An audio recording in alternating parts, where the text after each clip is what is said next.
And Scott will be performing what he calls a recycled show number, a big band oldie, In the Mood.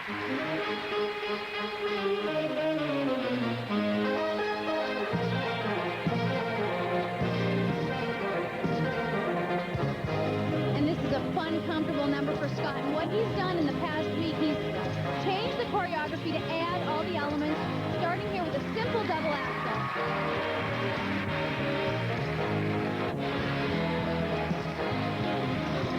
Now he's getting ready for the heavy, the combination, his triple Lutz double toe.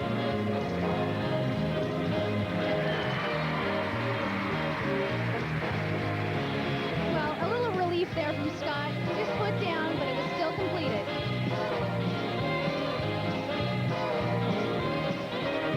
Here's the step sequence, required element into a triple toe.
Nice, solid performance. I know Scott's happy with that. It's very difficult in the middle of your season to do a short program. Scott admitting that he's not really competitive. He says, the judges never see me. Todd, even Kurt and Paul still fresh in their minds. They have the advantage. And he says, I'm not about competition anymore. He's the ultimate showman these days. And without the triple axel, Scott has chosen the Lutz, which is the second most difficult jump. Watch him straight up in the air, little forward on the landing, and he has to put the foot down to hang on. That will be a presentation. A perfect score is 6. Are you nervous? I'm always nervous. I'm sitting here waiting for Mark. Oh, you give me my other coach. Come on. Sit down with me. Scott's coach is joining him. You're all my coaches now. Okay. Come on in. Get in. They're coaches too. Thank you. Big pile of flowers. You're all my coaches. Okay? What do you think? Pretty cool. Am I going to do okay? I don't know. Felt a little disappointed my combination, but I went for it all the way. Didn't give up. I tried. How old are you guys? 6? Ooh, I've been retired longer than you've been alive. 5.2, 5.3, 5.3. Now again, he made the mistake on the combination. His spins were a little weak, and the 4.8 Remember last time I got a 4.8? will also reflect the fact that he chose a very simple triple toe coming out of the step sequence. He should be higher. 5.7. And they are? 5.7. Those are better. 5.7. I think the program presentation was better than its, than its execution. We'll do better next time. We'll do better next time. Massachusetts, just an hour and a half from Boston. His parents, his brother are here, and many friends as he skates the short program he'll use in international competition, Walk on the Wild Side.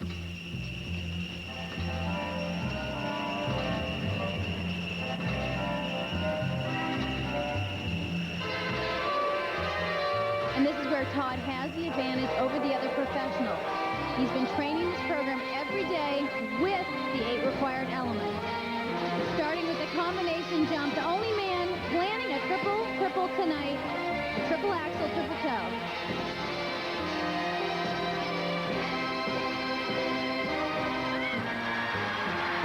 No problem.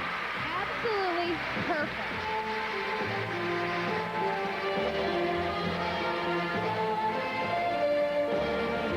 You'll notice the difference between his spins and Scott's. He's spinning much faster, much longer.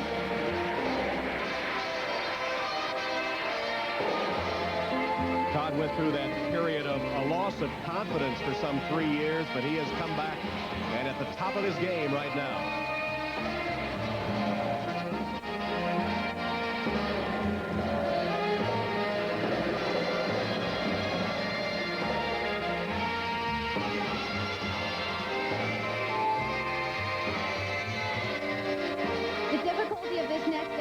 Which is the step sequence into a Lutz, is what's going to set his marks apart from Scott's triple toe.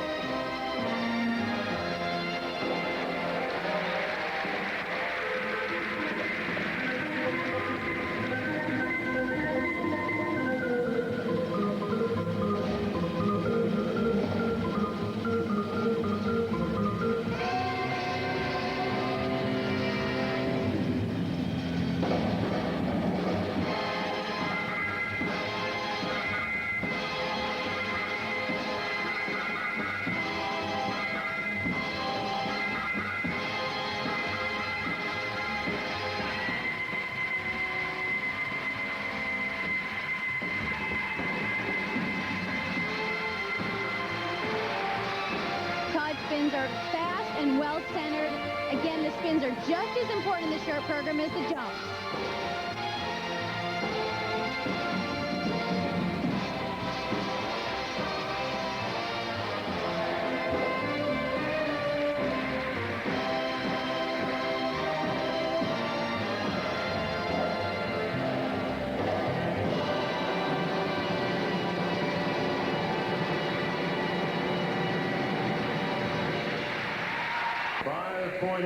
And with the quality of that program, that's why these marks are so high, and they are going to be very difficult to beat. Now the marks for presentation. 5.9, 5.8, 5.8, 5.9, and 5.8. So Todd Eldridge has set a high standard here in the short program. And next, Paul Wylie, who also calls the Boston area home, Cambridge, Massachusetts, where he graduated from Harvard, skating with new skates to his short program, Summon the Heroes from the Atlanta Olympics, composed by Boston's John Williams.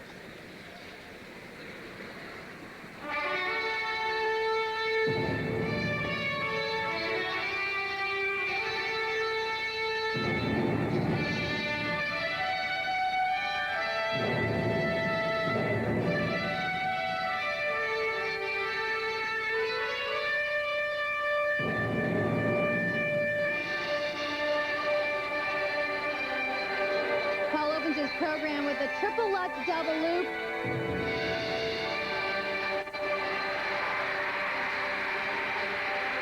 He actually looked like he forgot to put the double loop on the end of the jump. That will be a deduction for the turn in between.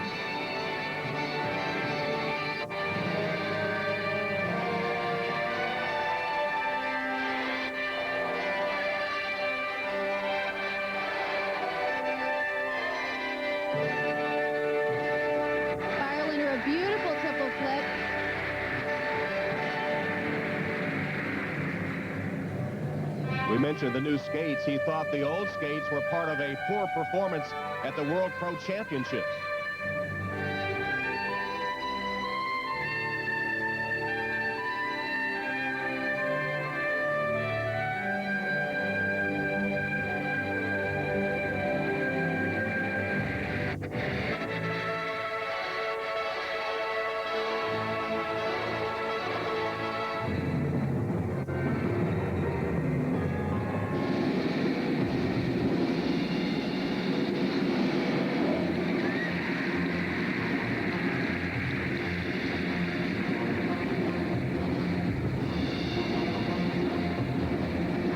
Very solid with a passion we didn't see in Landover.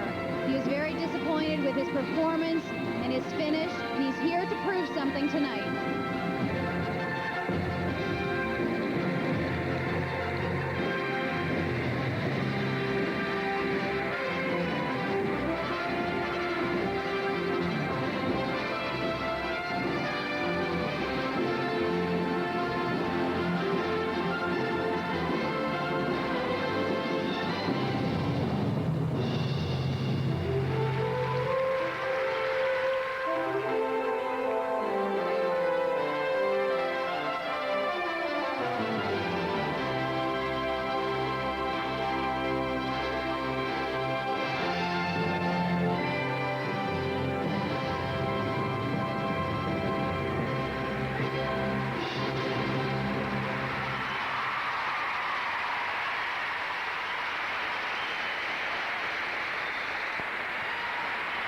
And Kurt Browning getting ready to take the ice for his short program as Paul Wylie gets a warm hometown reception. His parents included in the crowd tonight. But he did have one problem. I had no speed. It was chippy there. Here on the combination jump, he actually did have enough speed, but he didn't land with enough balance for the double loop. He had to turn out of it with an extra step and add a simpler jump, the double toe. And that will be a deduction on his scores. And here they come for Paul Wylie. 5.4, 5.2. And they're actually lower even than Scott Hamilton because he did put the extra turn in between. 5.3 and 5.5. And Paul will probably need better scores to beat Kurt Browning. Here are the marks for presentation. 5.7. And these marks are going to be higher because of the quality of his spins and the footwork, and again, the pacing of the program. And 5.7.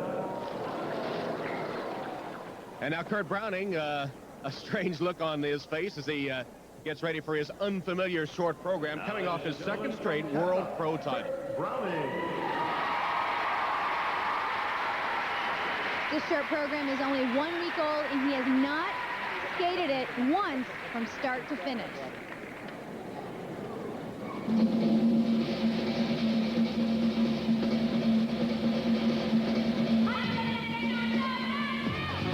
I thought vocals were not allowed in ISU short program. Well, they're not, and that will be a deduction, but this is the kind of music and energy Kurt depends on, especially in a short program with 8 elements planned. The first, a triple axel double toe right here, right now. Oh, huge mistake. He didn't even complete the first jump, let alone the combination.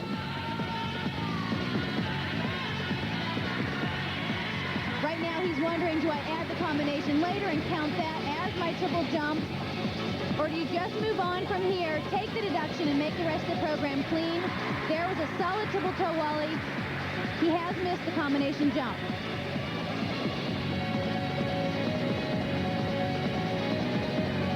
When a program is new, it's not set in your mind. You're thinking of these elements. Here's a combination spin, nice and solid.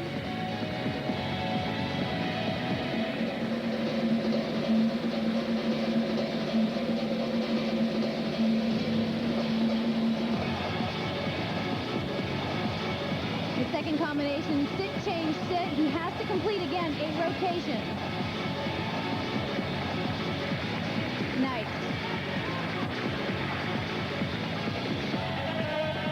I think he's counting off the elements on his fingers. I think he just said he completed 4.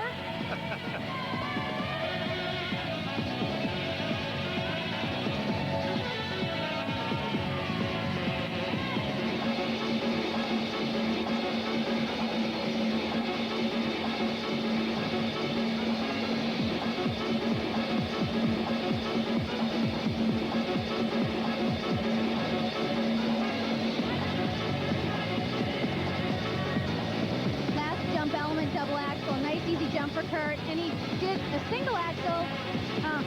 I'm not quite sure what he even did on the landing. It was an absolute sign of defeat. In fact, I don't know what he's doing here either. I mean, he's just... Is he injured? He's stopping. Well, I mean, it could be a broken lace. It could be... He's holding his thumb. I don't know what he's doing, Tom. I completely at a loss. I think what he's doing, I think he's stopping. I think he was so lost. I've never seen this. I mean, this is absolutely unacceptable from someone of Kurt's quality of skating and professionalism. I mean, there he said it. He forgot. I think that's what he said. I forgot. And I think the crowd is as mystified as the rest of us. I've never seen that happen. Kurt Browning apparently just quit toward the end of his program, just lost his place. Well, if you get lost, you don't stop a program. I mean, you just keep going, you make it up, you finish a program. That's what it is to be a professional. That is why he was invited to this competition. Oh, thanks, son. Forgot. Totally forgot. Couldn't remember the last element to save my life. If I do a wrong element, then I get worse. Are you in shock? Yes. This is unusual. I couldn't remember the last fin. The harder I tried to remember it, the worse I went. And how do you judge that? Well, the marks are going to be devastating. It was basically an incomplete program. He had 15 seconds left. He was down to the last spin. He just gave up. Oh, man. Those judges look as confused as we are. Oh, I know. Well, you said if you do something long enough, everything will happen. To you yet. Yeah. Oh, man. I'm so sorry. It was not over. I Thanks, thought you son. were hurt or something. No, yeah, my brain was hurt. You came off the double axle. I thought, oh, you must have pulled something. I wish it was that easy. That's his friend Scott Hamilton trying to find out what happened. Did you get 4.8? Yeah. Scott laughing. Scott had a 4.8, one of his lowest marks ever. Look at how long it takes to do the math on this one. Well, I'll tell you, the marks are going to be a lot lower than a 4.8. For required elements, 4.2. 3.2. Oh, 3.2. You don't even see these at an 4.2. intermediate level. I mean, this is ridiculous. I mean, Wow, that was nice. 5.0. Well, 4.5. just wasn't there. again, they can't even mark the artistic mark higher because he didn't finish the program. Kurt, those are scores we're not used to seeing from you. What happened? Obvious question. Really brand new program, and when things started to go wrong, you can't rely on having done it before. And so it was a risk. I should have maybe done something old. I wanted to try this, and triple axle just went up in the air and lost touch with where I was. And then I came around this after the footwork. I should have went that way. I went this way, and I came around the corner for double axle and was thinking about where I should have been instead of where I was. Missed the double axle and then forgot the last element. And it's a deduction even more. And now I realize that because I would have been fourth anyways, I should have still performed. But I absolutely froze. Luck in the long program. So, yeah, thanks. Well, he's going to really have to perform the long program. And with the craziness of this ISU judging, he actually does have a chance to beat Todd Eldridge. Looks as if Michael Jordan forgot there were 15 seconds left in the game. Browning in last place. Todd Eldridge is the leader after the short program.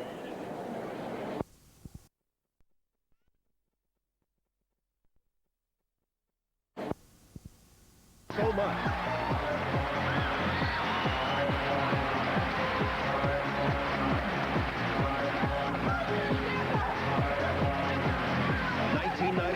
Munich. Kristi was 20 years old. She has said she wonders why she keeps the standard so high. Of all the gold medalists in her sport, only Kristi can compete and challenge the next generation of champions. Tonight, that skater is Michelle Kwan, 9 years Kristi's junior. Lacking Kristi's experience, she compensates with the burning desire for competition.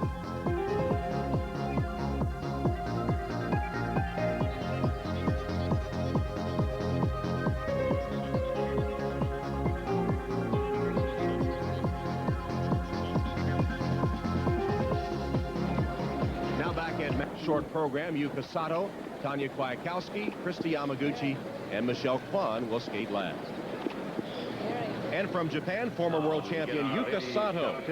She has been to Japan, to Innsbruck, Austria, and to Boston just this week, trying to forget that poor performance at the World Professional Championships in Landover when she failed to defend her championship, and saying it's difficult to go back to an ISU short program, but here she is, first on the ice.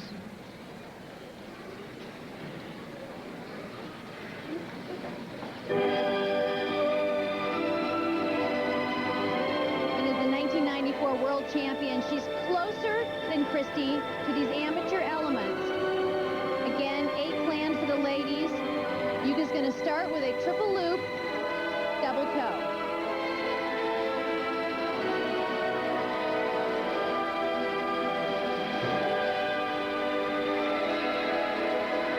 It was a solid triple loop, but she landed in a very squatty position and couldn't hold on to the double toe. Yuka spends most of her time touring in Japan with Midori Ito these days and has done some TV skating commentary. He says it's tough to switch to competition after those shows.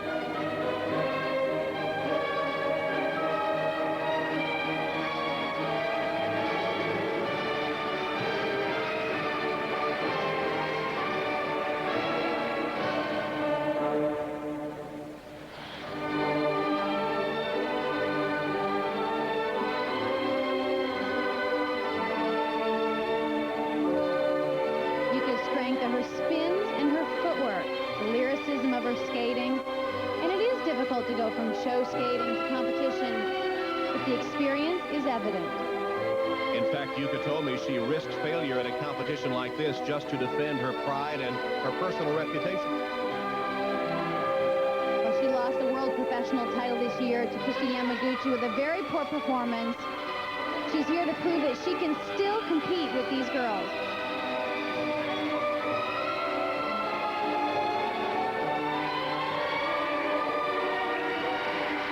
Fighting a little bit on the landing of that triple sow.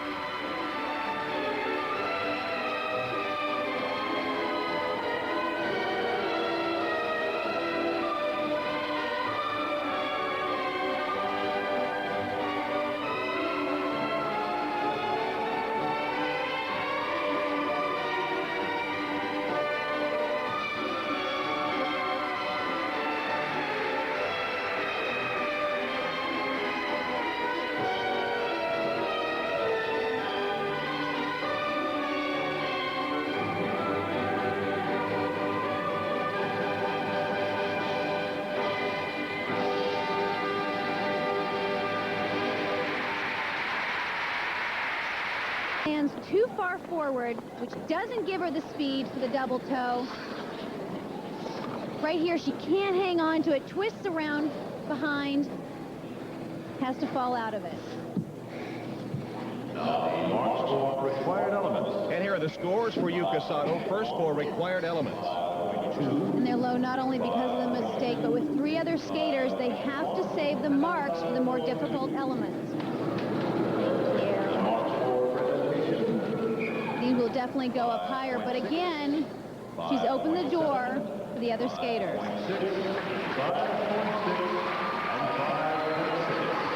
Backstage, hearing those scores for Yuka Sato, Michelle Kwan, who will be the last to skate in this short program, and Kristi Yamaguchi. But up next will be Tanya Kwiatkowski. Now, we mentioned earlier that Chen Lu of China, the defending champion at the Ultimate Four, was injured and forced to withdraw from the competition. Because the Russian national championships are going on at this same time, Tanya was the next highest rated skater available. In fact, she only found out a few days ago that she would be competing here and didn't get here in time to practice yesterday at Matthews Arena.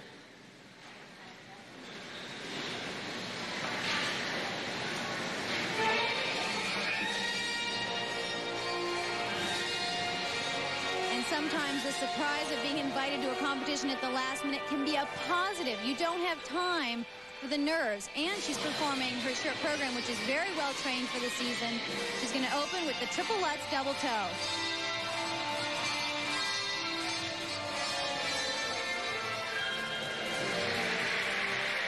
Absolutely solid. Perfect start to the program.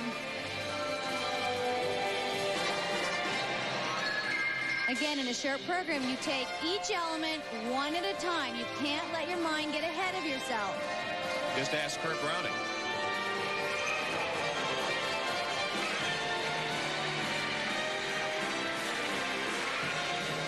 Whoa, funny little slip on a very easy spin for her. The deduction, but not as much as Yuka missing the combination jump.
Well, you can see how silly she thought the mistake on the spin was.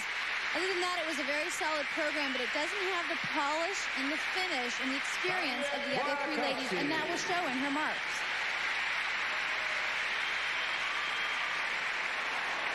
And still showing the effects of that, what she considers obviously a mental mistake, one that Kristi Yamaguchi hopes to avoid as she takes the ice next.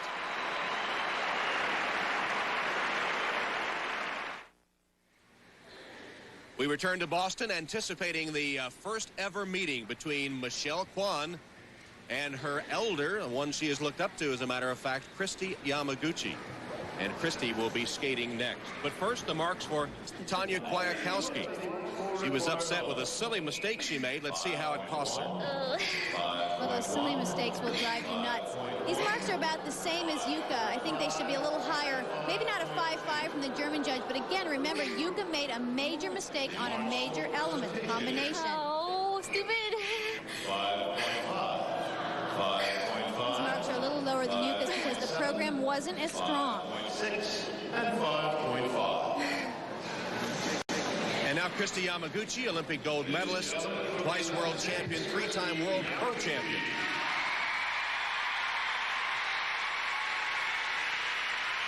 And despite all her accomplishments, Kristi told me here she feels like an underdog to Michelle Kwan.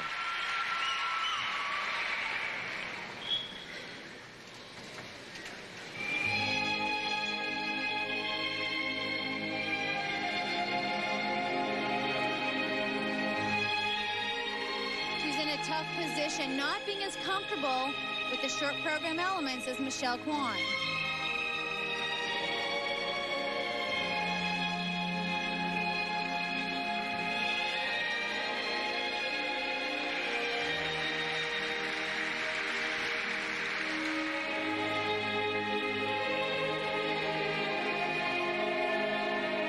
She performs this next move, the triple Lutz, every night in shows. It's a very solid jump for her.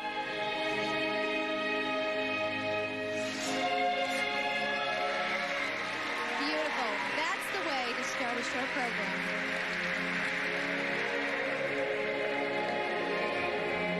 In fact, this basic program, O Mio Bambino, is one she performs often.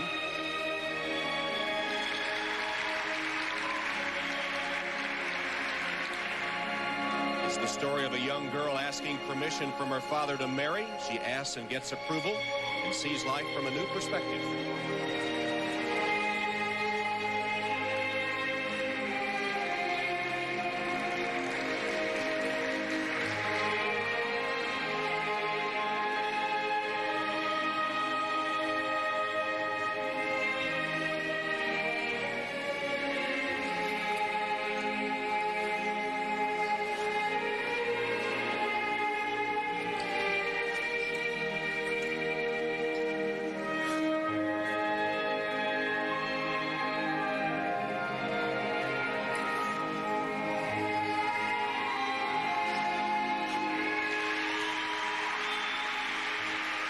Experience as a professional shows in the quality of skating in between the elements.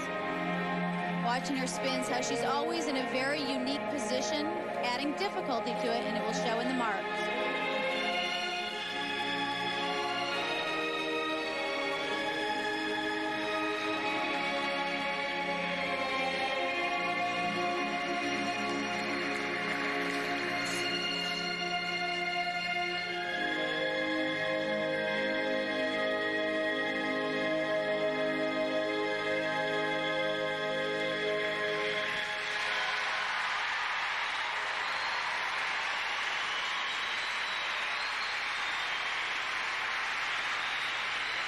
Well, for an unfamiliar format, Kristi is very happy with that program. She should be very proud.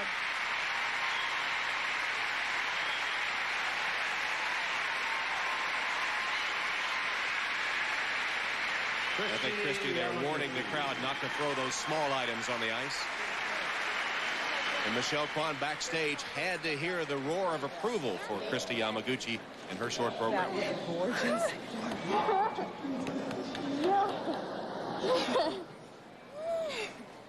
Beautiful triple Lutz. much higher than we usually see from Kristi. She put that little ounce of extra energy into it. Very solid landing. Kristi won't even let a layback spin be easy. She starts with a very difficult side position, twists around into the back. Layback, Kristi always pushing herself, making every element count. Felt nice. Can you sit here? You hear Kristi say it felt nice as she awaits her scores. You see, nothing was rushing. Yeah, I was actually behind the music a little bit because I was trying to Take your time. Now, ladies and gentlemen, the marks for required elements. She did take her time. Her feet were under her. Every element was solid. Good marks. 5.9, that's where it should be. 5.8, 5.9.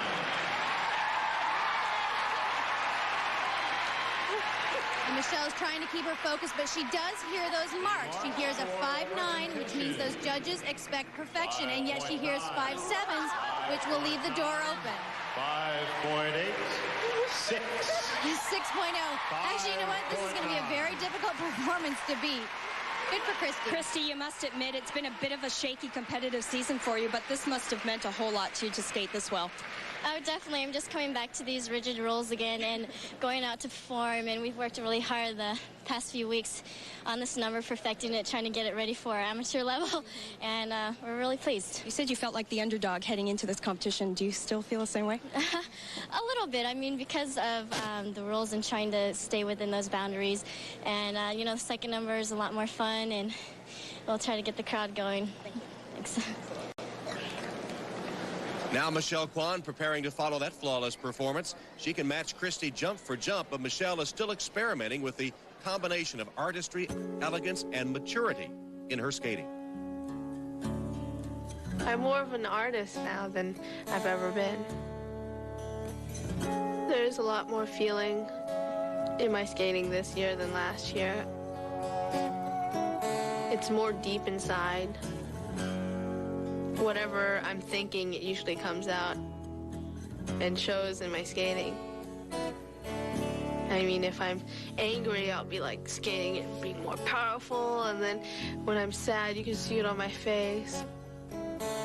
It's like a zone. I like to feel the ice, like the hardness of the ice, and just the comfort that I get. It's like a comfort zone that I feel when I'm there. It is a choice she makes every day, spending time with the feel of the ice under her feet. The 1996 Ladies World Champion, Michelle Kwan. The commitment paid off last year when she became world champion at 16. At that moment in Edmonton, the youngest American champion ever. Goal set, goal achieved. It's strange. I mean, people always ask me, how does it feel to be world champion? I mean, you're the world champion. It's like, am I? Am I really? Like, hello? It's like, maybe I'll find out, like, when I'm 50 years old that I was world champion in 1996. I ruled the world, kind of like.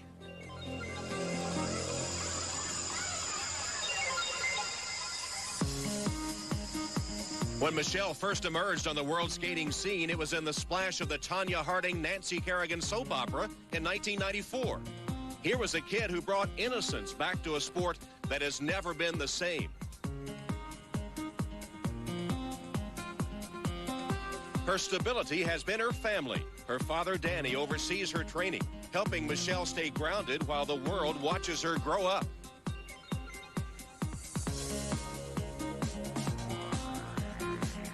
But now, can she beat the best professional skater in the world?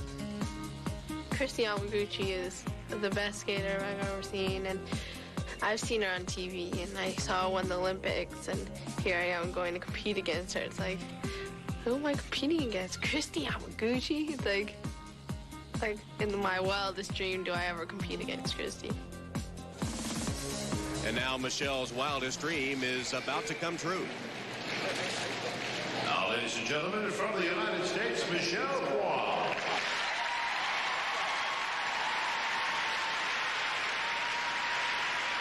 Michelle's got a good head on her shoulders. She has everything in perspective, and she's still having fun.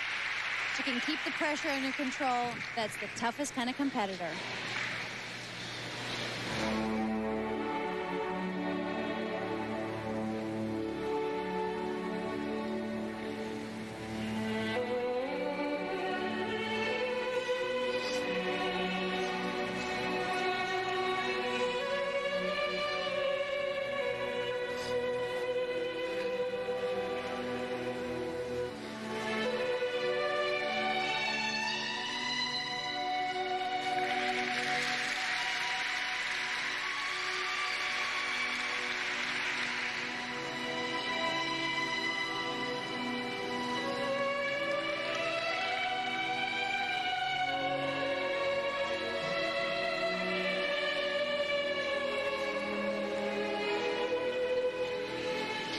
Here's the crucial triplets combination. Absolutely solid.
Michelle's growth and maturity is evident in the strength and the command she has when she skates across the ice.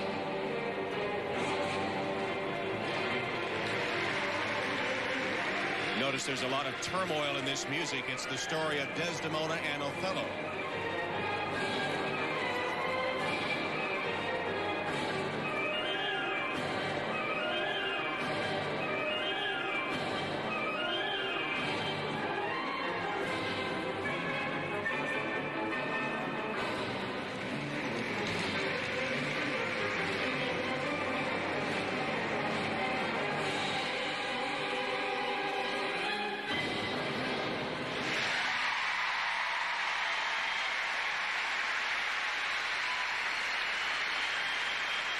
Poise, confidence, maturity, and again, just a sheer love for skating. She's a beautiful competitor. She's got the world at her fingertips. Michelle not without some local support. Her sister Karen, also a skater, is a freshman at Boston University. And now she joins her coach Frank Carroll. Great. Come on. Very nice. Notice that charm around her neck. That was given to her by her grandmother of Chinese descent. It's a depiction of a dragon. It brings good luck, and she has never taken it off. And it was exciting. You know, the ending was very dramatic. It was an exciting performance, but both she and Kristi skated flawlessly, and these marks are going to be very comparable.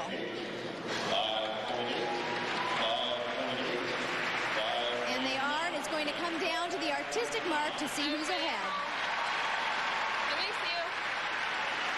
Don't forget, this short program counts a third of the final score. They'll skate the long program later tonight. Thank you. 5.8, 5.9. And it appears that Michelle will be in second place behind Kristi Yamaguchi. Michelle, you said this event would add spice with the showdown between you and Kristi. I think it has. What were you thinking right before your skate? Well, I knew Kristi did perfect, and I knew she must have skated very well, and I just knew I had to do just the best I could. How do you feel about your program? Really good. I mean, I couldn't have expected better. Any changes for your long program? What are you going to do heading into that? No, but maybe I'll just throw in some quadruples or something. I don't know. Thank you. So by a narrow margin, the veteran Kristi Yamaguchi in first place, but getting a challenge from young Michelle Kwan. The difference in their scores after the short program, only the difference of one judge. So whoever wins the long program will take the Ultimate Four title. But when we return to Boston, we'll see the pair skaters. There's Mandy Wetzel in the foreground, and in the background, American Jenny Mino, who teams with her husband, Todd Sand. Welcome back to Matthews Arena, Northeastern University in Boston. And the pairs competition is about to conclude after the short program. Wetzel and Stoyer in the lead, Mino and Sand second, Brasseur and Eisler in third, and Brasseur and Eisler, the veteran Canadian pair, will be skating first in this interpretive free skate. Ladies and gentlemen from Canada. In fact, they'll be skating to Because You Love Me by Celine Dion. Which is very different for Isabel and Lloyd. They usually skate to fast, up-tempo. This is a whole different pace for them. They know Celine Dion and asked if they could skate to this music. Both Celine and Isabel are French-Canadian.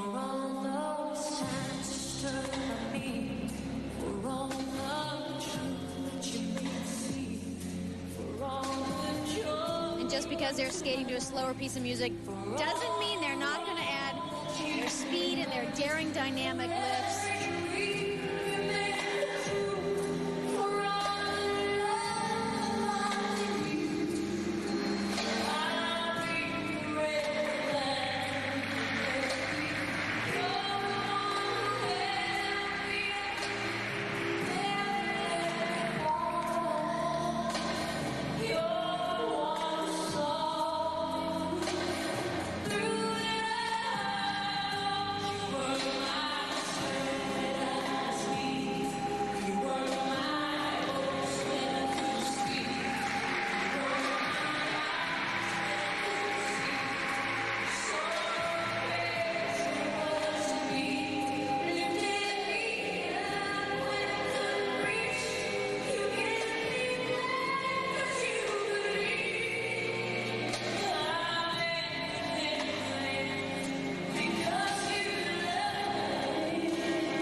It's just a free-for-all.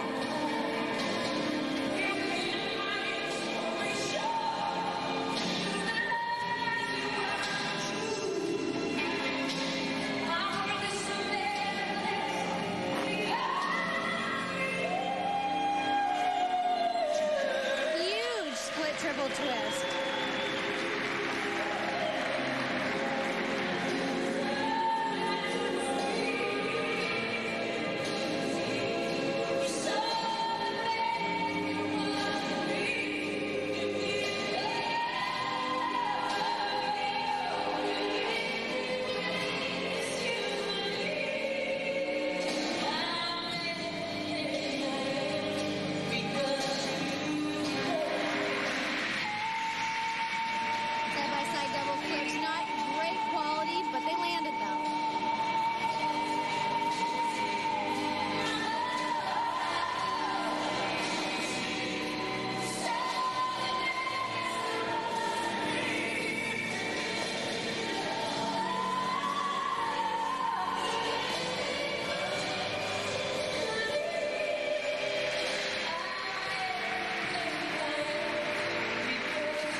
Performance, but the lifts were simple and they only had one throw, the throw triple salve. We did not see a throw double axel. We only saw one split triple twist. This is going to show in the marks. The other teams have a lot more planned. The professional pair, Isabelle Brasseur and Lloyd Eisler. And the other pros will be skating next, Kavarakova and Novotny. Lloyd Eisler saying they're competing here because they think the ISU judges are better than the pro judges, more knowledgeable, tested and regulated. They've often feuded with the judges over their marks in pro competitions, but chose to skate here before ISU judges. And the prevailing wisdom is that the eligible skaters like Todd Sand and Jenny Mino will have an advantage before these same ISU judges. We'll see how it's reflected in the marks for Brasseur and Eisler. 5.5, 5.6. And they're low because they reflect the fact that they only did one throw and the lifts weren't as difficult as the other pair teams.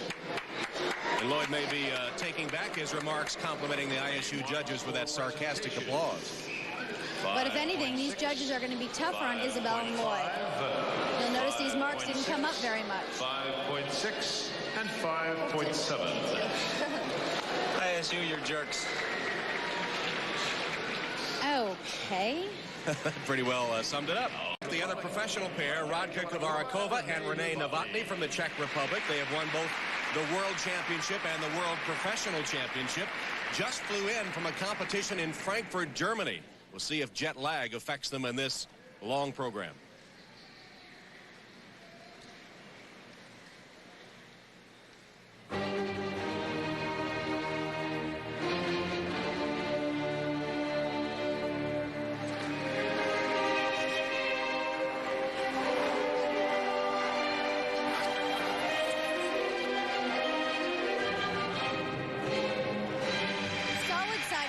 Double axels. She had a slight two-footed landing, but it's the jump that gives her the most trouble in practice. They're going to follow that up with a jump you don't usually see, a throw triple toe. Nice.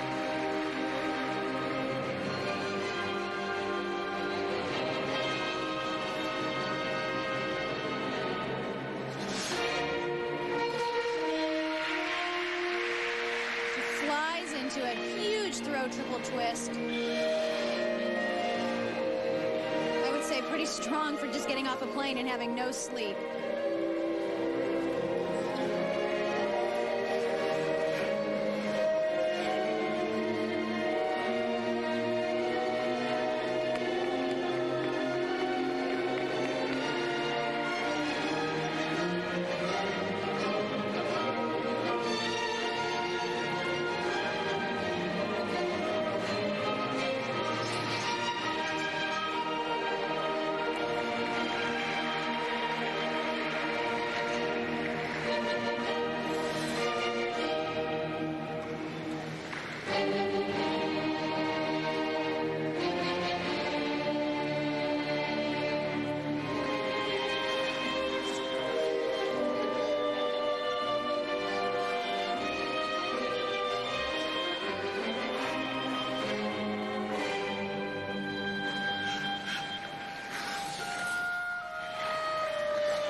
Notice that even as the music slows down, their speed doesn't.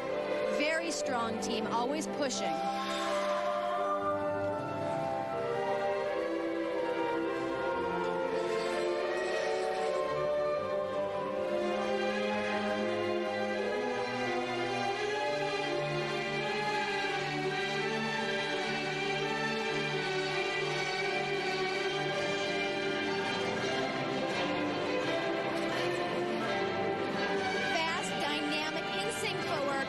Something we didn't see from Brewster and Eisler.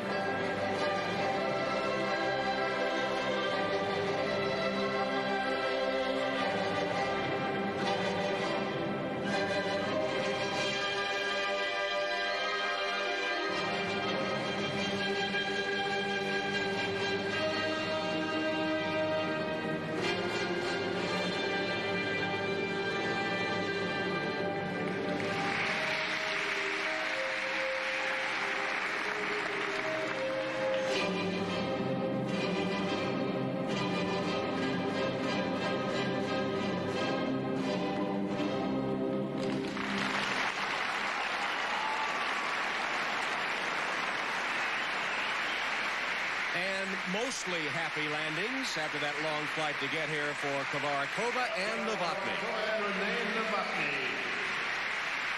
It was a solid, clean performance, the kind you want to skate off the ice and have behind you. The Olympic-eligible skaters, Mino and Sand, will follow Kavarakova and Novotny, and we'll be back with their scores when we return to Boston. The Cotton Incorporated Ultimate 4 is sponsored in part by Cotton, the fabric of our lives.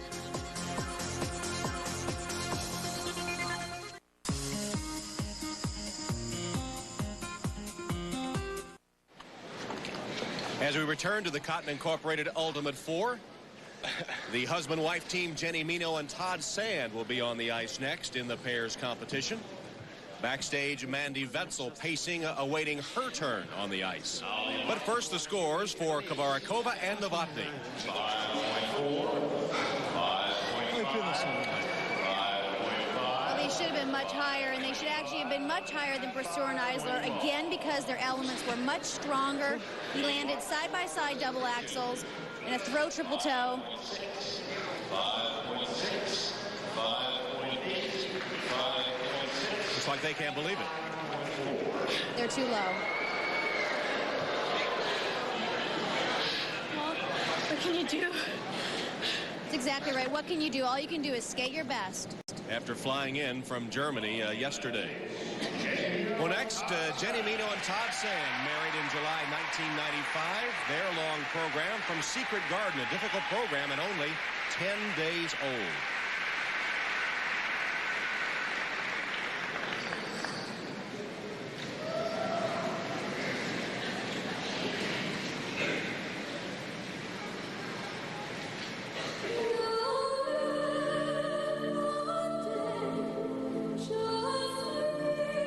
Choreographed by Sandra Bezic, showcases their grace, their fluid movements across the ice, and the strength of their emotional attachment.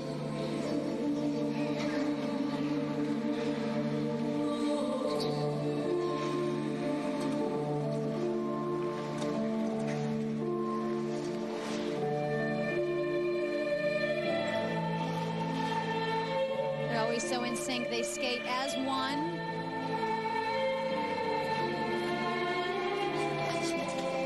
Is a much stronger jumper. Here is side-by-side double axels. Beautiful. The only problem could come from Jenny's wrist. She broke it last August. It was in a cast for 8 weeks. Still sometimes stiffens up on her.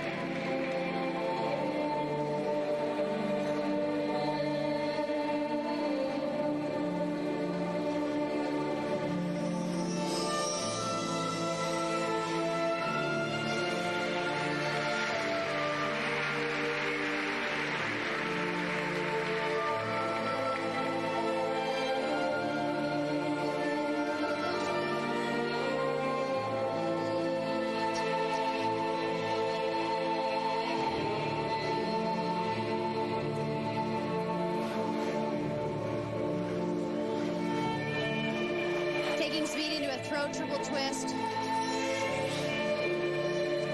Height and a lightness, a nice soft landing. So far, the nicest of the 3 pair teams.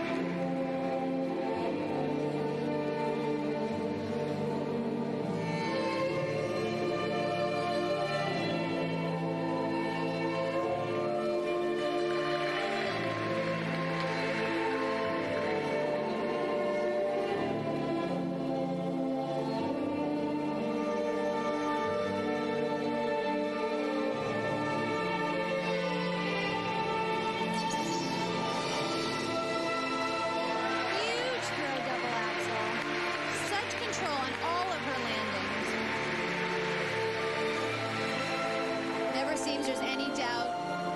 Such a trust between them.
Ethereal program, but never lacking the technical content.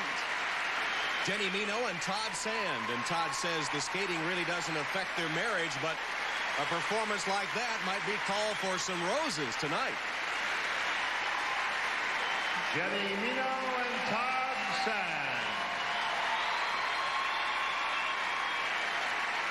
what a nice feeling to have the one you love stand out there with you and hold your hand through it all.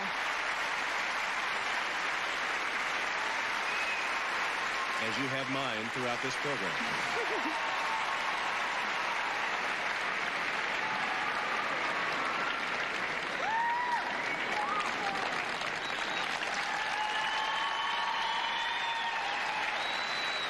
And the crowd just can't get enough. Here's the throw double axel. He just launches her not only into height, but so far across the ice, and yet she still comes down with a soft landing, solid, beautiful position that always flows right into the next move. A very romantic lift.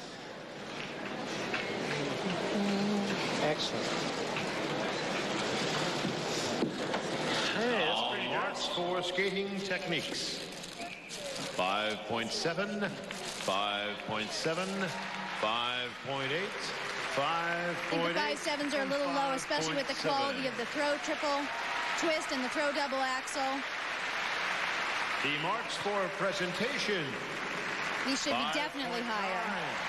5.9. Absolutely a 5.9 performance. 5.9, 5.7, and 5. So those scores will put Mino and Sand in front with the last skaters coming on the ice next. Mandy Wetzel and Ingo Steuer from Germany. Ladies and gentlemen, from Germany. They have been silver medalists at the World Championships, but you may remember them best from the '94 Olympics. They were skating to fatal attraction when Mandy slipped, fell, she was injured. They had to withdraw from the competition.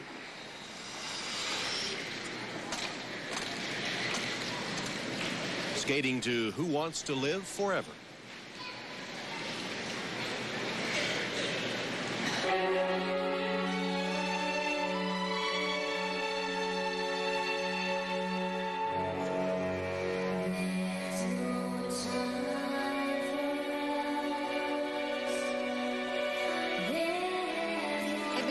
Strong and solid in practices. They're going to open the program with a split triple twist.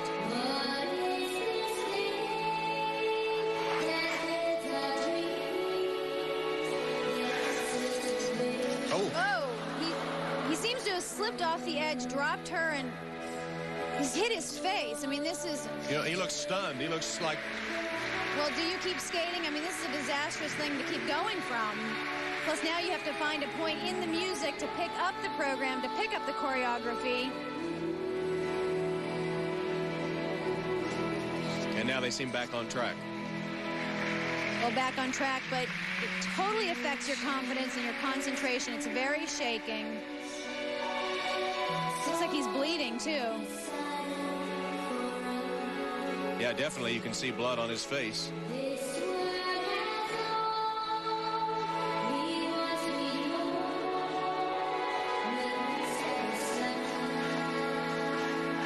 Seems like they don't have their feet under them. They seem to be known for these kind of strange mistakes. Yeah, flashbacks to 1994 in the Olympic Games have to have gone through their minds.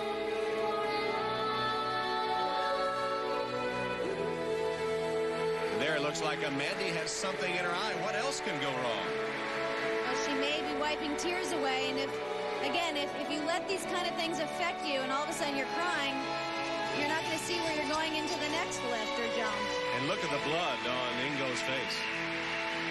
And shirt. You know what? He's still skating, and that shows guts.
she is taking the chance on a throw double axel that she hangs on to.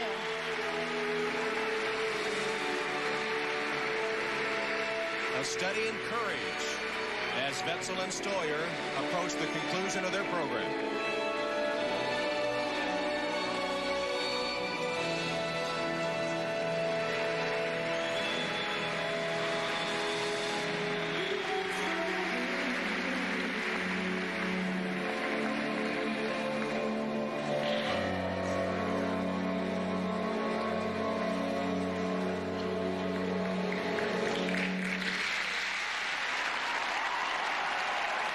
Disaster strikes the leaders after the short program, and all in all, a remarkable recovery.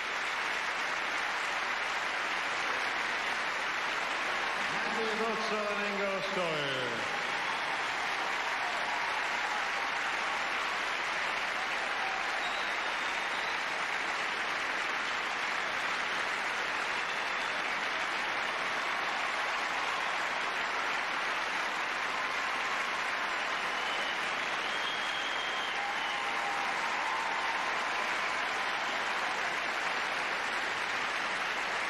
And I think the concern now, not so much for the scores or the competition, but Ingo's condition.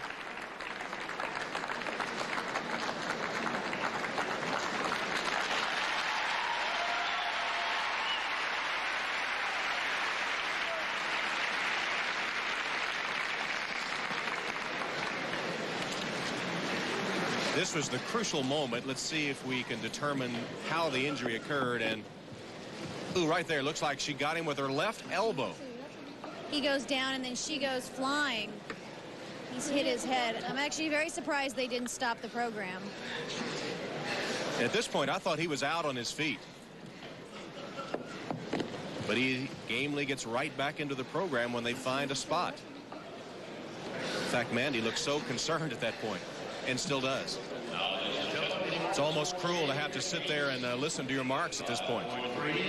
And yet this is a serious competition, and they are competitors. These marks are very low.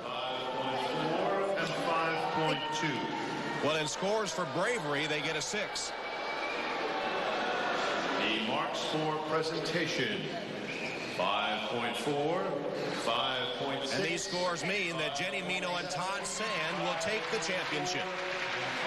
Elfie?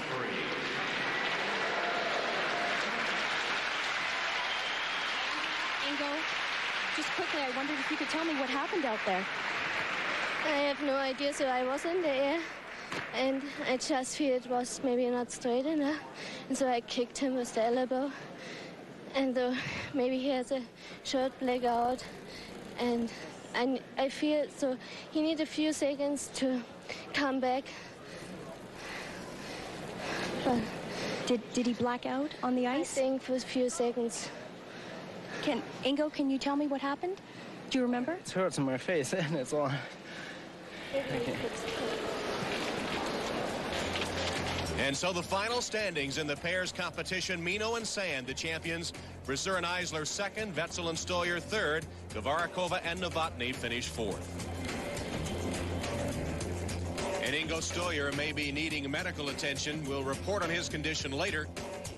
But next, we'll turn our attention to the men's long program. The field leads. Scott Hamilton, skating's magician.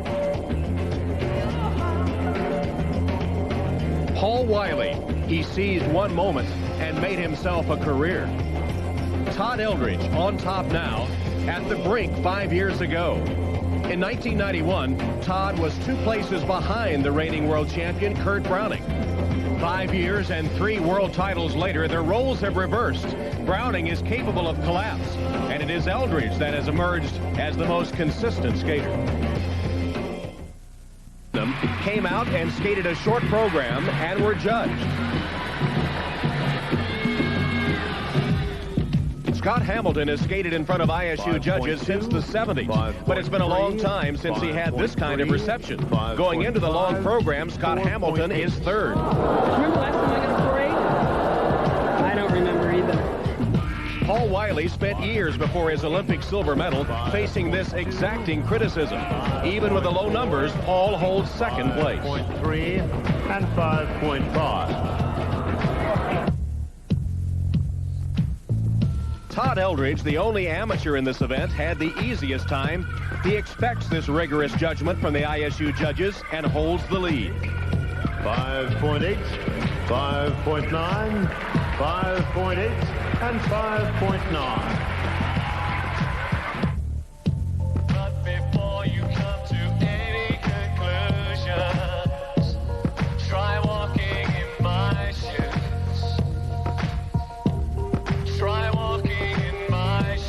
I'm used to doing whatever I want, and I hate counting spins and rotations, and if things go not quite as I want, I change it.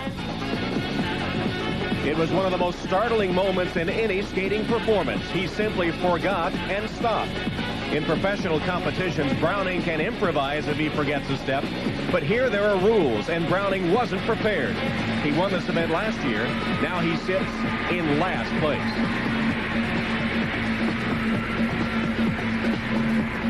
When was the last time you saw a 2.5 in a major skating competition? Fred Browning.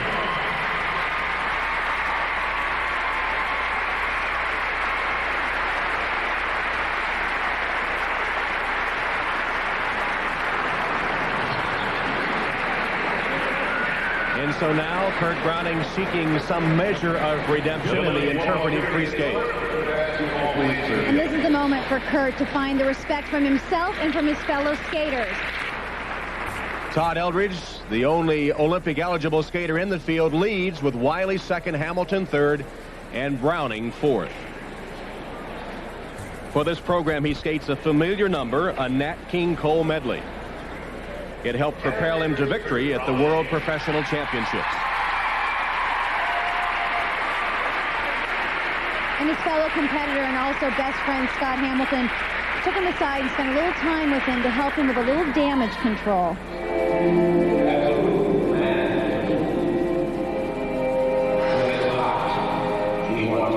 This program is the story of Kurt falling in love with a Spanish woman. It's in honor of his wife, Sonia. You'll see his proposal at the end of the program. What is not.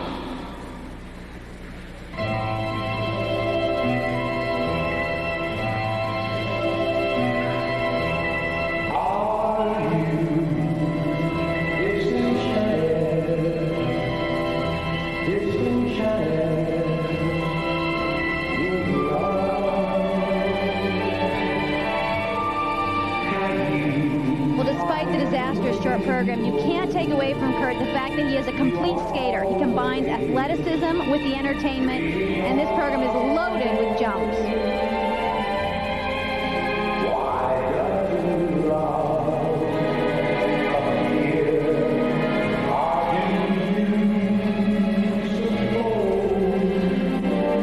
going to start with a triple axel, which is the one he missed in the short program.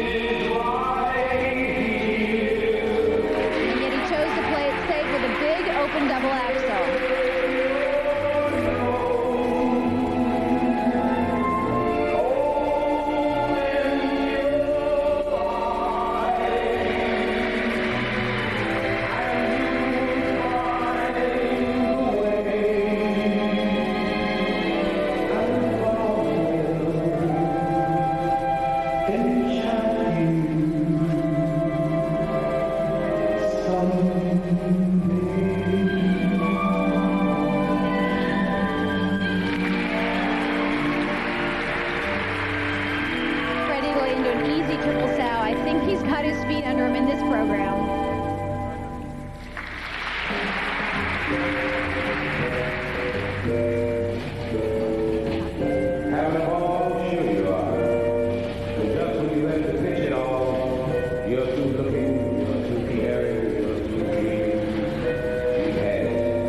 just as quickly.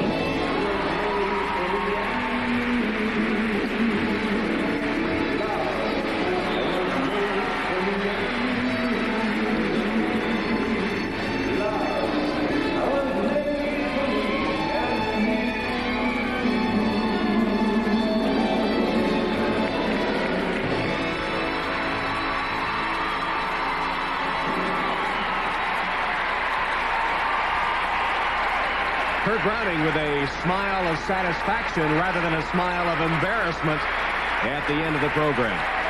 Well, he should definitely be proud of himself for this comeback, but even though it's a solid performance, it's not going to show in the marks. He didn't do the triple lutz or the triple flip, which the next three men have planned. Kurt Browning.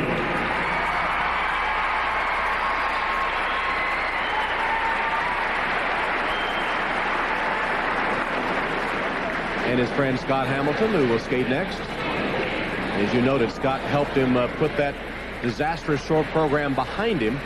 Whatever Scott said, it definitely worked. He gets amazing distance on this triple toe Wally. It was actually supposed to be a triple-triple combination. He chose to finish it off with just a big double toe.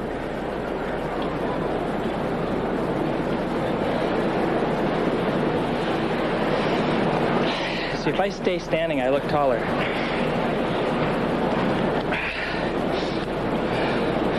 Scooter! Now, ladies and gentlemen, the marks of skating techniques. 5'6", 5'7". 5.5. Well, they're actually lower than 5'6", 5'7". Again, he didn't do a triple axel he had planned. He only did a simple combination. He didn't have the lutz or the flip. Sit down. Now, these next marks, of course, will go up because of the quality of the program. 5.6. 5.6. And yet they didn't go up. They obviously know they have to save the marks for the next three guys. 5.7. I see judges have a good memory. Kurt, I guess the question for you is, did you have time to assess what happened to you in the short program, and what changes did you make between I'd rather then and talk now? about how I skated just now. Every time you step on the ice, you're putting yourself out, you're vulnerable.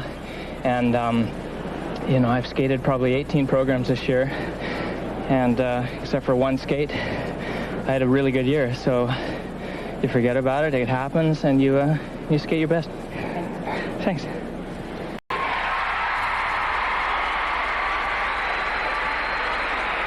Scott also had his problems during the short program and is in third place, skating to Hungarian Rhapsody.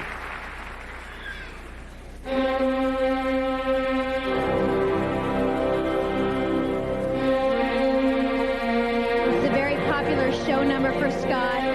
He's going to open with a triple lutz.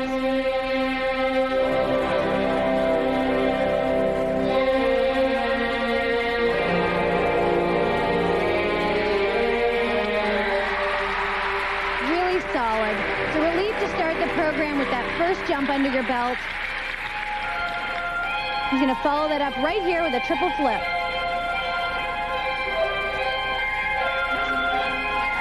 And you know what? That was the exact same thing he did in Sarajevo in the 1984 Olympics, a big single. I think it's a ghost that sort of follows him.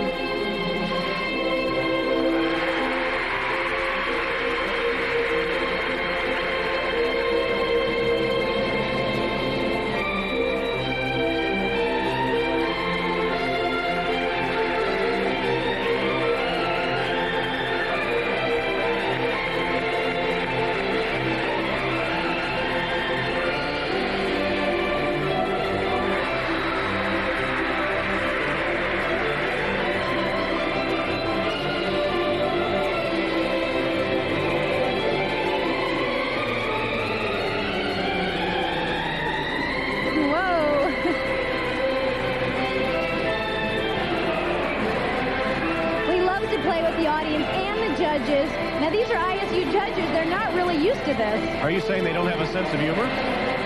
They actually do, especially for Scott.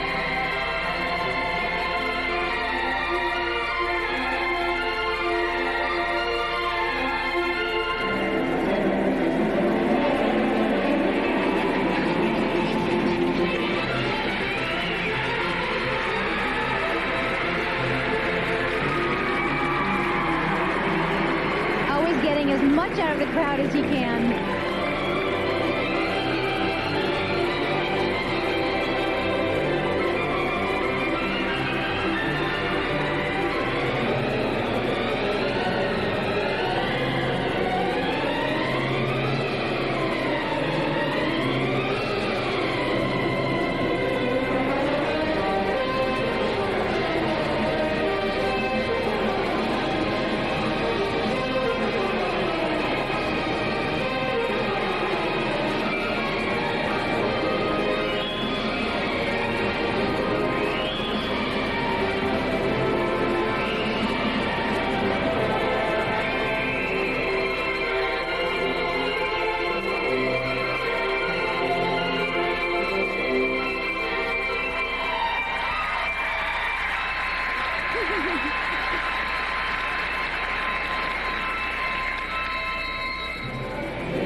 backflips not allowed.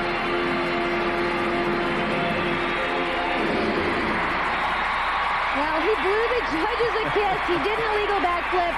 He said, "I'm sorry," but he's having fun. He's relieved this is the last competition of his season. Scott Hamilton.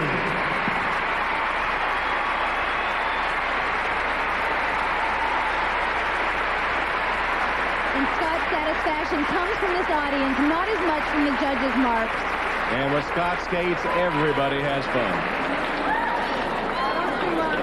Now, the skate order in this interpretive free skate is based on a draw, not on reverse order of placement, so the leader, Todd Eldridge, will follow the crowd pleaser Scott Hamilton onto the ice.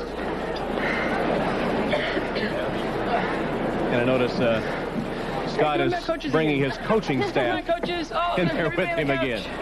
My coaches, everybody, come on. You got room for everybody? Okay, that means you have to come here. All right. We're here. Now do we have room for everybody? Okay. Keep the flowers down. We got to leave the marks. Hang on over. They're not going to be very big, so it's okay. 5.6. 5.6. They had to take points off because they did a backflip, see? They were forced to do that. It's against the rules. I broke the rules. Don't ever break rules, okay? Because you could end up like me and lose competitions. 5.8. That's okay. 5.6. They had to do that. I don't blame them at all. I was being bad. Don't break rules, okay? I broke a rule because I knew I couldn't win, but don't break rules, you guys, okay? Promise? Okay. I'm a bad example. But I have fun. Just Todd Eldridge's program. Todd Eldridge ready to skate his long program, and this is a more consistent Todd Eldridge, not the wild swings that we saw from him in the past. Not erratic anymore. Well, he's very consistent, and he's very comfortable with his world title. Skating to This Is the Moment from Jekyll and Hyde, picked in honor of his winning the World Championships.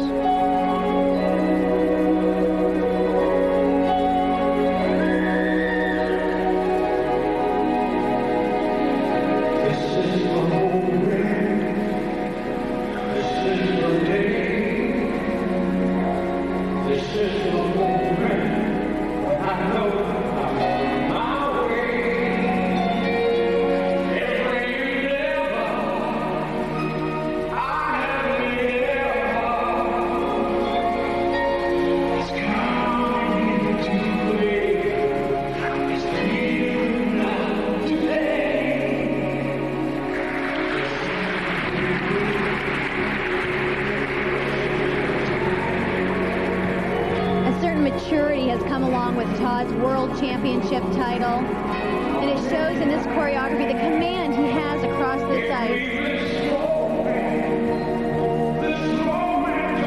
He's not going to let up this lead. He's going to start the program with a triple Lutz.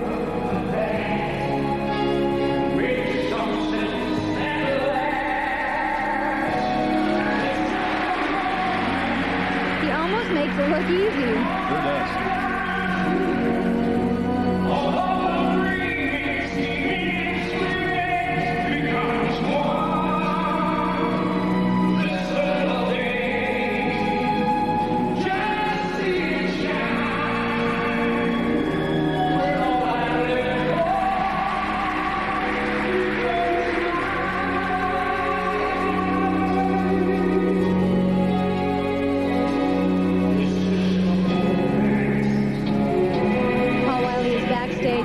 Up, getting ready to skate next, listening to this piece of music that was a very, very important signature piece for him that he chose after his very emotional silver medal performance in Albertville. Yet I don't think there was any maliciousness in Todd choosing the music. In fact, I think he admired what Paul had done with it. And this shows Todd's strength right here, putting a triple axel combination near the end of the program.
memorable moment for Todd Eldridge. Beautifully skated. It was a solid, inspired program. That is the mark of a champion.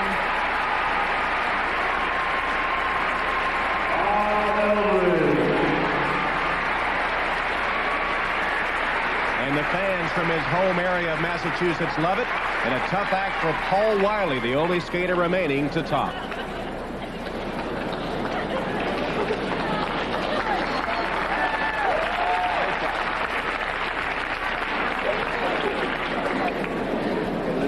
Just can't say enough how confident Todd Eldridge has become. That's all right. You're on your feet. Oh, baby. Paul Wylie trying to calm himself down. He has his own demons to chase away after his performance in the World Professional Championship. But these marks, 5.9s, they're going to be hard to beat. 5.8 and 5.8. Now the marks for presentation. 5.7, 5.9, 5.8. 5.7 is a little low. That program was worth 5. He doesn't have a triple axel planned. He can't make a mistake.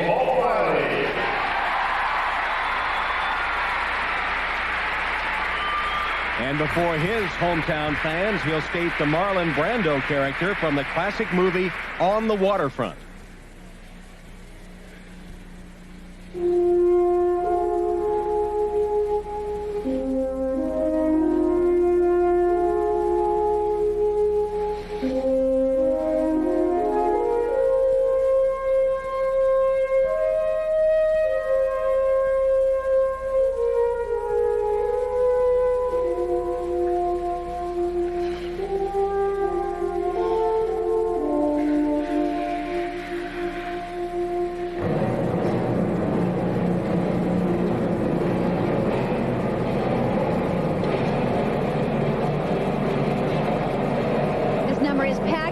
If he delivers them, and he's going to start with a triple flip.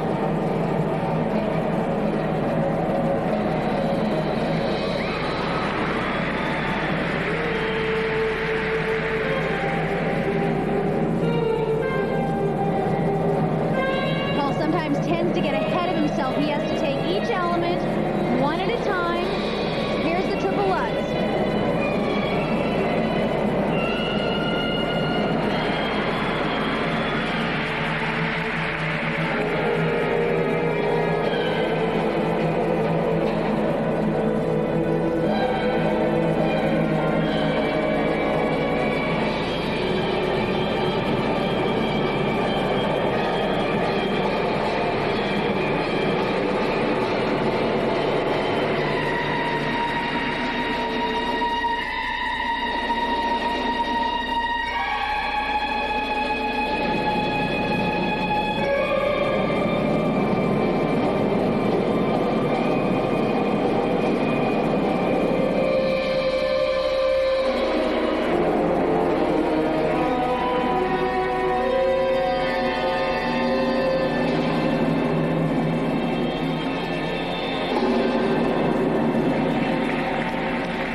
vintage Paul Wylie. Expressive, dramatic, beautiful artistry. But was it difficult enough to catch Todd Eldridge? Well, he didn't have the triple axel, but Paul has struggled a little this competitive season. He should be very proud of how he ended this. His parents watching on. He was tonight, as we say, in the zone.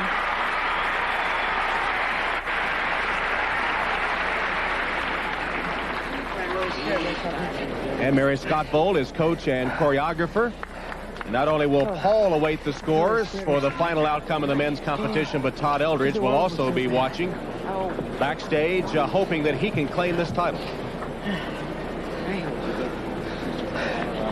I don't think we're gonna. He knows it. It's too hard to beat a triple axel on the strength of Todd's program. Still, after the disappointment of the World Pro Championships, he has to feel better about his skating. Yeah, kind of. I just decided to take triple flip and triplets a little bit more deliberately. He was so deliberate in the deliverance of the program. He's going to end this competitive season very proud of himself. I don't want to be the guy that Skating technique. 5, 6. Oh, I got a 6. 5.6 is a little low. He had a solid triple lutz, triple flip, ended with a triple toe Wally. 5.6s are too low. And he will not be able to catch Todd Eldridge. Score presentation. 5.7, 5.6. Although he did get a 6 for presentation. The Russian judge, they always love me. And Elfie Schlegel joins Paul Wylie.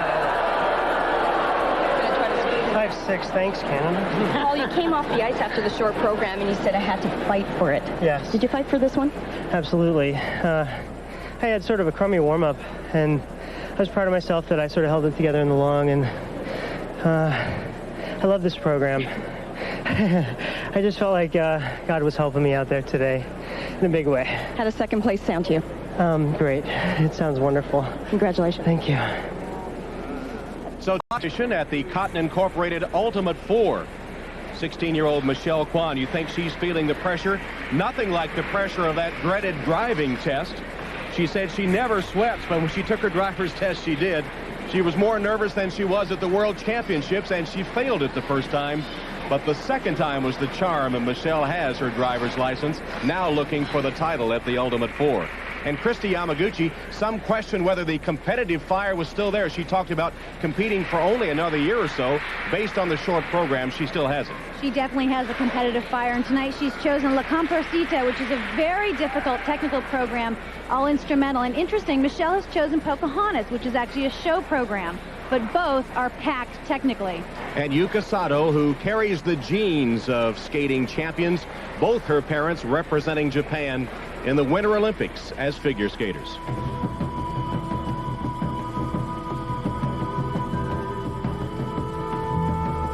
It was the last moment of her amateur career. Yuka Sato won her first and only world title in her home country of Japan. 1994, while figure skating exploded in popularity, Yuka Sato quietly and gracefully achieved a lifelong goal.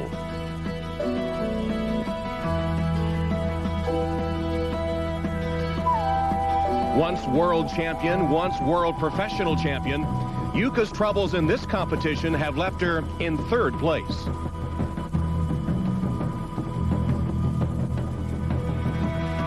She is also a world champion, Michelle Kwan, determined and ready to compete against the professionals.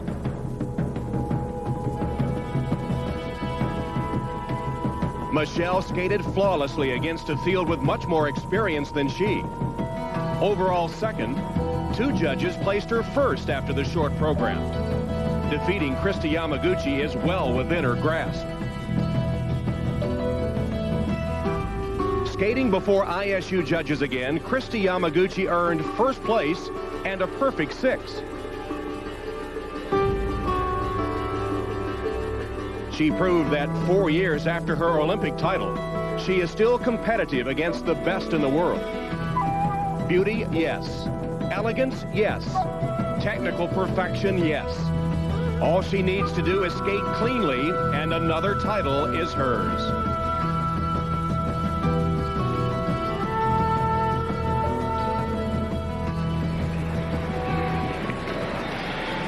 Standings after the short program show Kristi Yamaguchi with a slight edge over Michelle Kwan. Yuka Sato third and Tanya Kwiatkowski in fourth place. Again, it's a draw to determine the skating order, and Tanya Kwiatkowski will be out on the ice first.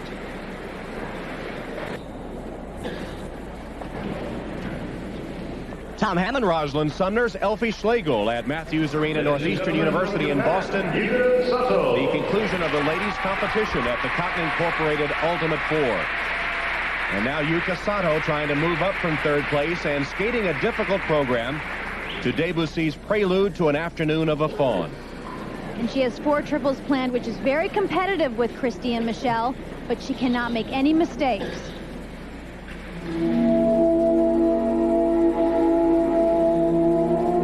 Not only the jumps make this a hard program, but the edge work too, she says. You have to concentrate 100%.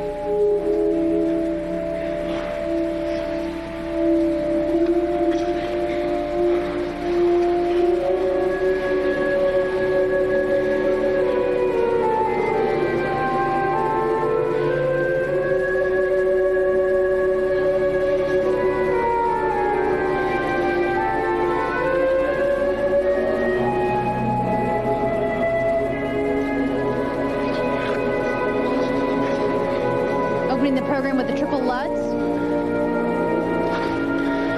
And she didn't even complete a double. She slipped off the toe and did a single. That right there puts her out of any kind of running.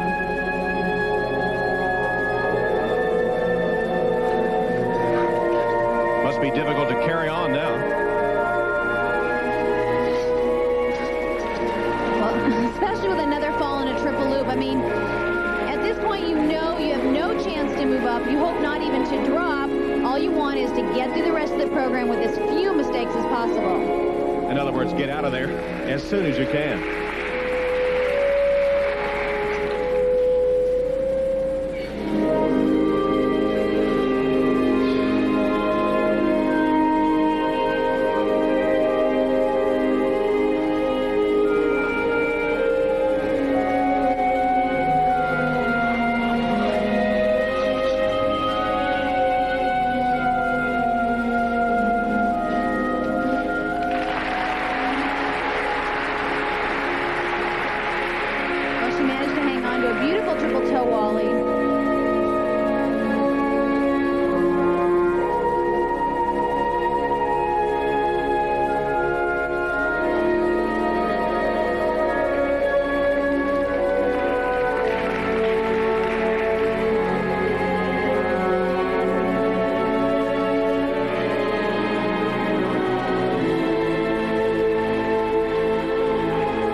Mistakes in the beginning of the program.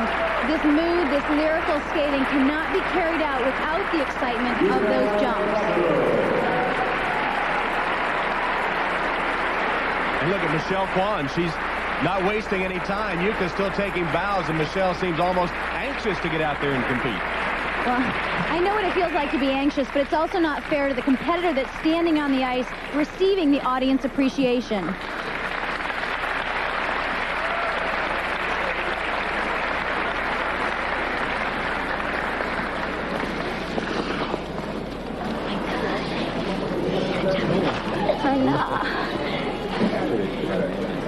Getting a hug from her coach, Peter Burrows, who also coached world champion Elaine Zayak. God, you gotta put your toe on the ice on a lunch. Now, ladies and gentlemen, the marks for skating techniques. 5.4, 5.3. These are very low. A single Lutz is much worse than just completing the triple and falling. I think I tried hard this time. And then I was forced. I was standing behind it. Marks were higher. They appreciated the artistic content of this program, but again, not enough to catch Michelle or Kristi.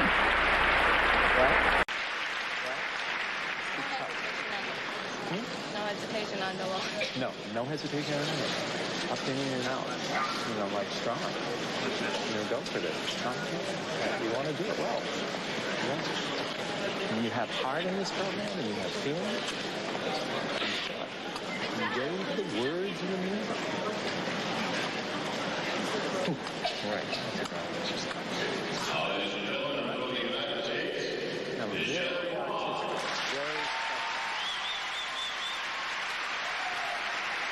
The last words from Frank Carroll, very special. It needs to be the competition down to Michelle Kwan and Kristi Yamaguchi. Winner of the free skate wins the title. Skating to Pocahontas.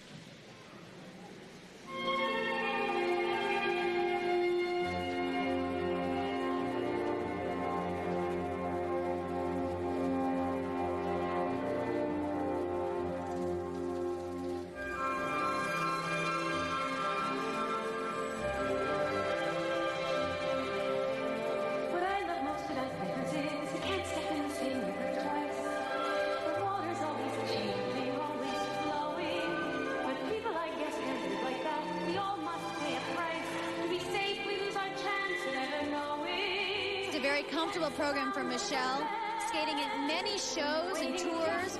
It's going to give her an edge of confidence. Opening here with a triple south.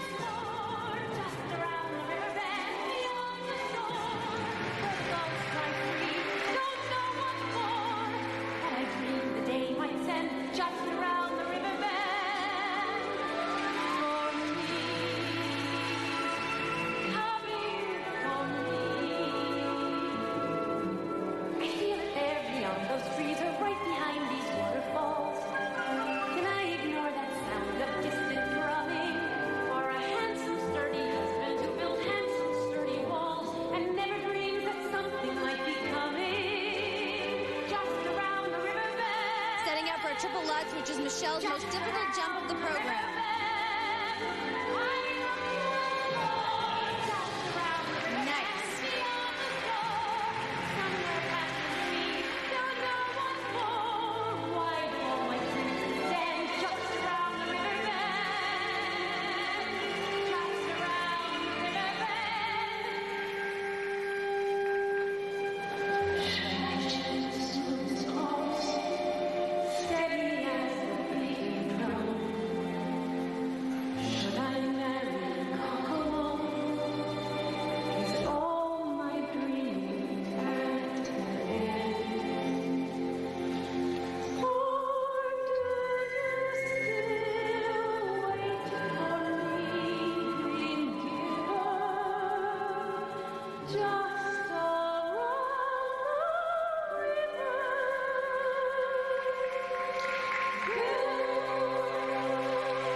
Told her to skate with heart and feeling, and as you mature as a skater, when you get that, it's a whole new world out there.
Well, she sent out a message, I don't want to settle for second place. Beautifully skated program by Michelle Kwan. Look at the delight on her face as the crowd, many stand in appreciation. Michelle Kwan.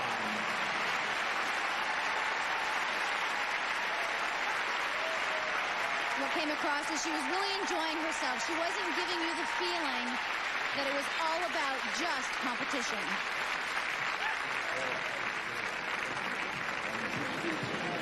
So Kristi Yamaguchi facing Michelle for the first time, and the youngster saying, can you top this? Felt good. It was wonderful. I loved it. I just loved it. I thought it was just had so much feeling to it. These marks reflecting the strength of the jumps and the emotion of the program.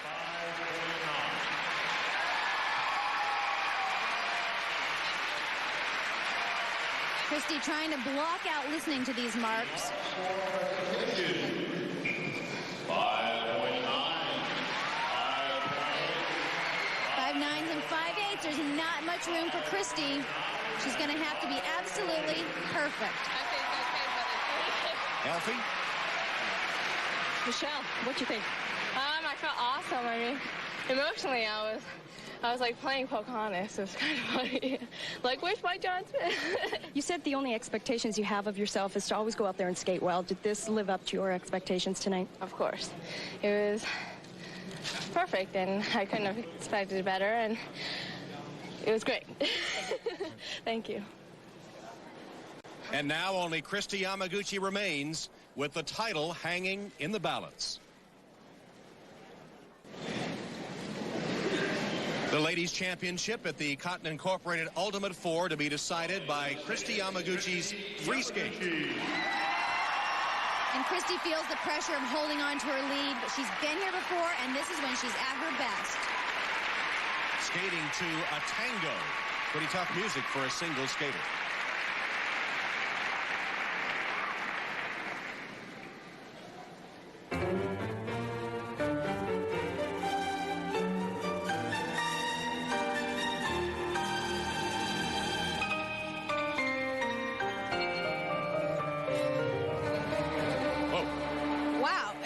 She just missed a very easy double axel. I mean, that's totally not like Kristi. That's one of those weird mistakes that they just happen, and you got to put it behind you or it'll just drive you nuts. She does those in her sleep, doesn't she? Now can she catch Michelle? She can, but she cannot make any mistakes on the triples because the triples are worth much more than an easy double axel.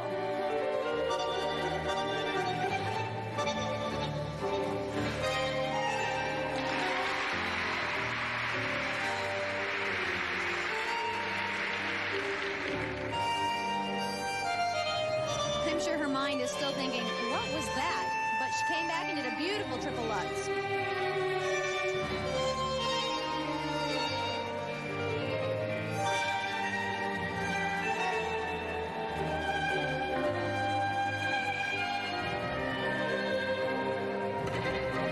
Triple flip.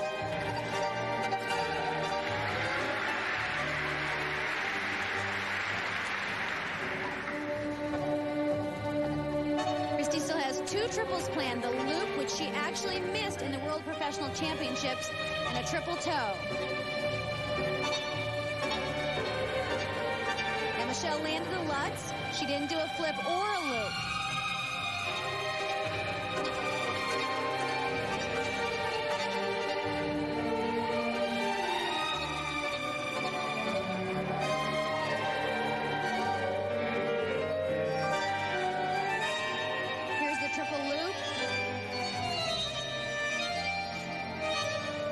She chose to do a double. She really needed that triple. And that should just about do it. I don't think she can catch Michelle now. Well, you hate to think that jumps through everything, Tom, but you cannot judge this program of Kristi's above Michelle's when Michelle skated cleanly with 4 triples. Kristi only has 1 triple left.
program like this from Kristi, and that definitely has put her out of first place.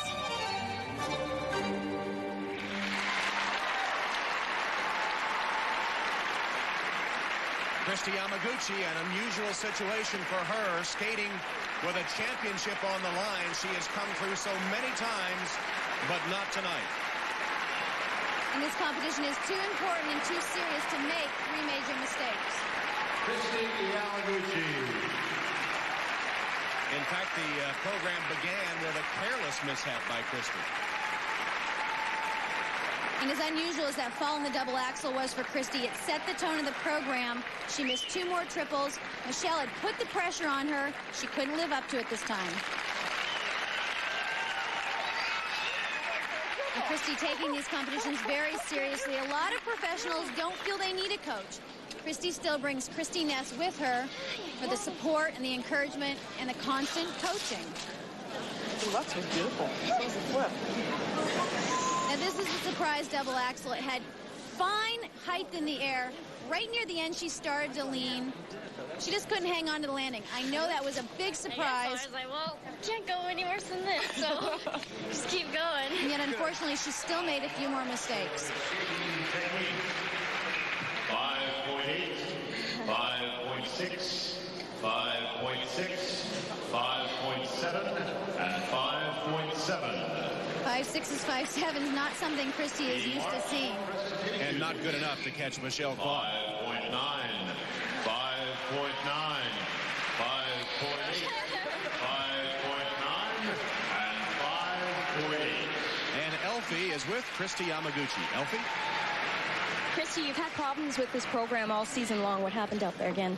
Well, I mean, this one, all my difficult things were done really well, and I mean, the first jump double axel is just, you know, it's first because I do it in my sleep, and I think I was just too relaxed in it. Feeling any pressure heading into this long program? The pressure, the showdown between you and Michelle? Well, I never really saw it as a showdown between me and Michelle. I mean, I think maybe everyone else did. I mean, it's a pro-am competition. I've been pro for 5 years, so I really just wanted to go out and nail everything. It's a fun competition, and that's why subject yourself to the ISU rules. So why be in this event? That's what I always ask myself, and somehow I got talked into it once again this year. But you know, I think it's really hard to put pros against amateurs because the skating style is just so different. It's got to mean something to you personally. What? This event. It has to mean something deep down, doesn't it? It's my last competition of the year, so I'm just happy about that. All right. Well, certainly it meant something to Michelle Kwan, facing a skater she has admired for the first time. Michelle Kwan takes home the title. Final standings in a moment. Here are the final standings in the ladies' competition at the Cotton Incorporated Ultimate 4, with Michelle Kwan beating Kristi Yamaguchi on a night when the amateurs taught the pros a lesson. Kristi Yamaguchi came up short with the title on the line. Kurt Browning drew a blank and quit during his short program. Paul Wylie dived into the competition but didn't have quite enough to oust the only amateur in the field, the nearly flawless Todd Eldridge. She was Pocahontas, it seemed, as Michelle Kwan shrugged off the pressure. For Rosalind Sumners and Elfie Schlegel, Tom Hammond saying so long from Boston.